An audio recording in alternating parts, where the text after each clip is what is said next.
Jesus says, "I'm the light of the world. Whoever follows me will never walk in darkness, but will have the light of life." I thought about when the Bible was written and the hard times the people the Bible was written for were enduring. But Jesus has always spoken to me and to us all for all times. We are enduring hard times, but through God's help, we can be God's disciples and bring light into the world. I'm happy to talk about the light that St. Thomas has brought into the lives of children and families in poverty and joblessness during this time of COVID 2020. The leadership of our rector, Grace Burton Edwards, and the support from St. Thomas parishioners. Boxwood Soccer 2020 started off with a big disappointment. We practiced in the cold and registered all the teams, and after one game, the spring season was canceled. We weren't sure what to do, so we got back to our managers and our phone text list to keep our families in the know about what resources were available and to check on how they were doing. We made weekly phone calls and we found out that 2 of our single moms had contracted COVID. We helped them. We brought them food, we brought them soup, we brought them whatever they needed because we know they were alone, and we told them, "You are not alone. St. Thomas and Boxwood Soccer are here with you, and we care about you." We received tears of gratitude. We finally got back to practices. We had to get masks, hand sanitizer, and all that, but St. Thomas allowed us to do that. And Mary Free and other St. Thomas parishioners made masks for the adults and the children. With St. Thomas's support, our players got to play this fall, and it was the most joyous soccer season. The children were so happy to play soccer again, and it was just a really fun time. When we got a translator for a Hispanic family we hadn't been able to communicate with, the mother broke down in tears. She shared with us how much it meant for her boys to be able to play soccer. They had never been able to play in their country of origin, and they were refugees here. And she was so grateful for St. Thomas and Boxwood Soccer.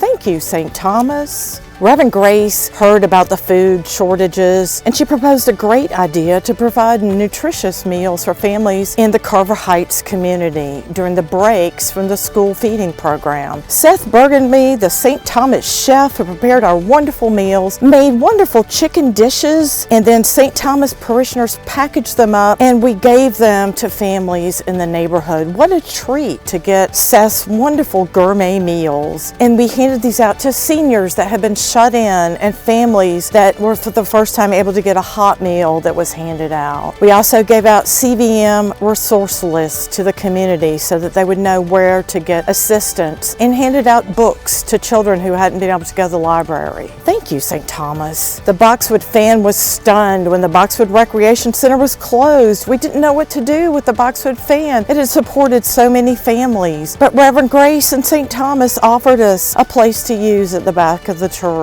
so we could sort and continue to distribute our food the safest way. We knew that the food would continue to be a need. With the job and the wage losses, we were able to purchase not only food, but cleaning supplies, masks, hand sanitizers, and wipes that were needed by the community to stay safe during this time. With your support, St. Thomas, we're able to give food to over 14 families every 2 weeks. We are sorting food now out of the Carver Heights Presbyterian Church Outreach Building, which is closer to the community and works better for them. But thank you, St. Thomas. Thank you for your continued support of this needed ministry that brings light to the community. Path to Shine realized the need families had with food, and they gave gift cards for food at first, and then each child received their own Chromebook before the schools gave them theirs. Each student receives a monthly snack bag and a worksheet, a book bag with jokes and stickers and whatever they need. One family couldn't get Wi-Fi, so they receive a MiFi device so that they can get Wi-Fi for their families and others. We're meeting by Zoom. It's not the same as being together in person, but we're continuing those relationships with children and checking on them to see how they're doing in reading and with schoolwork, and we're keeping them on track, and they know that we're there with them. Path to Shine students really light up when they receive their monthly snack bags that Jennifer Fletcher and other St. Thomas parishioners help stock. Every good and perfect gift is from above, coming down from the Father of the heavenly light, who does not change